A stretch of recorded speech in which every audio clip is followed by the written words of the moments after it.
Hello friends, social science में हम जलमंडल chapter पढ़ रहे थे जिसमें हमारा एक टॉपिक रह गया था चक्रवात एवं प्रतिचक्रवात।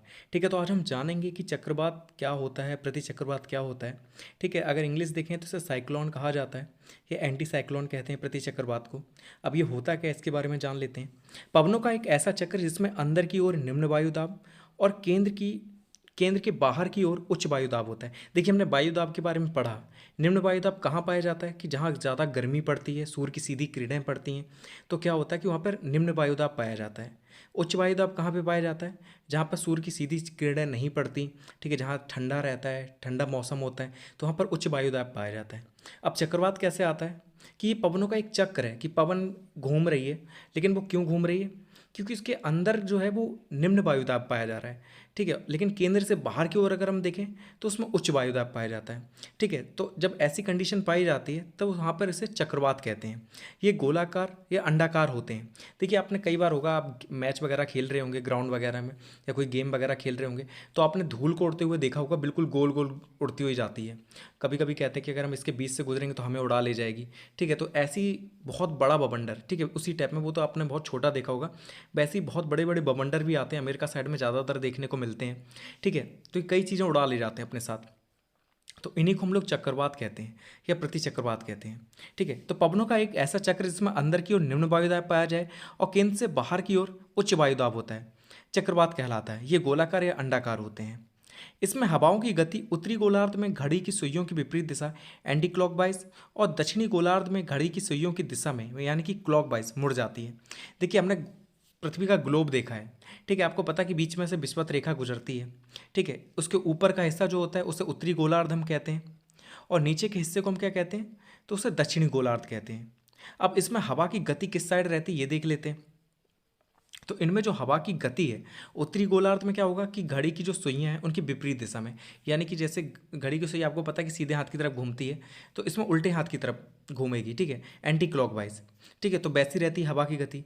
लेकिन अगर आप दक्षिणी गोलार्ध में जाएंगे तो यहाँ पर क्लॉकवाइज ही मुड़ जाती हैं। ठीक है, जो पवन होती है वो क्लॉकवाइज मुड़ जाती है घड़ी की सुइयों की दिशा में।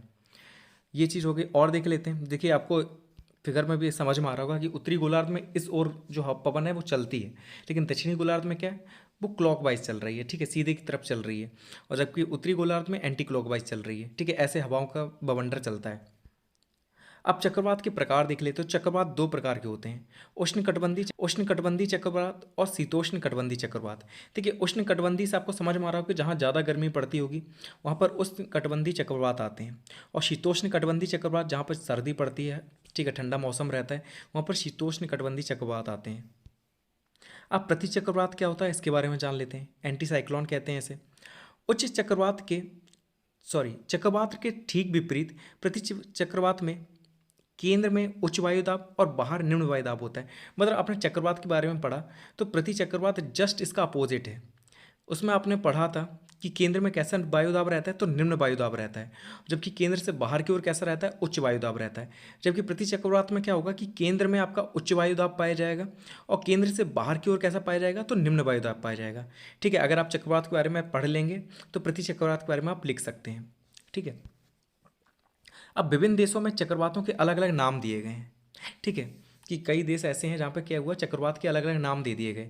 आपने हरिकेन काफ़ी सुना होगा, टाइफून काफ़ी सुना होगा, ठीक है, टॉर्नेडो काफ़ी सुना होगा। तो ये कहते कहाँ पर हैं? ठीक है, ये सारे चक्रवात के ही नाम हैं, लेकिन हर अलग अलग जगह पर अलग अलग देशों ने अलग अलग नाम दे रखे हैं। जैसे वेस्ट इंडीज़ के अगर एरिया में आप जाते हैं, वेस्ट इंडीज़ या फ्लोरिडा की, तो वहाँ पर हरिकेन कहा जाता है चक्रवात को। ठीक है, वहाँ पर जो चक्रवात आता है उसे ये लोग हरिकेन कहते हैं। ठीक है, वेस्ट इंडीज़ या फ्लोरिडा में। दूसरा है फिलीपींस, चीन और जापान, यानी कि एशिया के ही देश हैं सारे। तो यहाँ पर चक्रवात को टाइफून कहा जाता है। ठीक है, फिलीपींस, चीन और जापान में क्या कहा जाता है, टाइफून कहा जाता है। अगर आप अमेरिका चले जाएं, यूएसए या मैक्सिको, तो यहाँ पर टॉर्नेडो कहा जाता है। ठीक है, अमेरिका और मैक्सिको में क्या कहा जाता है, तो टॉर्नेडो कहा जाता है। बंगाल की खाड़ी में या अरब सागर में अगर आप देखेंगे तो यहाँ पर चक्रवात ही कहा जाता है। ठीक है, अब ऑस्ट्रेलिया के उत्तर पूर्व व उत्तर पश्चिम में क्या कहा जाता है, तो इसे बिली बिली कहा जाता है। एक नंबर में ये क्वेश्चन पूछा जा चुका है कि बिली बिली चक्रवात किस देश में आता है। ठीक है, तो ऑस्ट्रेलिया में आता है। इंपॉर्टेंट है, याद कर लेना इस चीज़ को। वैसे तो ये सारे याद कर लेना, क्योंकि बिली बिली पूछा जा चुका है इसलिए मैंने बताया, इसे भी याद रखना। ठीक है, तो चक्रवात और प्रतिचक्रवात में इतना ही था। ये टॉपिक आपका कंप्लीट हुआ। इसके साथ ही साथ आपका जो भूगोल का सिलेबस था वो भी कंप्लीट हो चुका है। ठीक है, अब कंज्यूमर्स के बारे में जो थोड़े बहुत टॉपिक बचे हैं उनके बारे में कवर करूँगा नेक्स्ट वीडियो में। ठीक है, जल्दी सारा हो जाएगा, 1-2 दिन में कंप्लीट करा दूंगा मैं सारा। ठीक, मिलते हैं नेक्स्ट वीडियो में नेक्स्ट टॉपिक के साथ। Thank you so much for watching this video.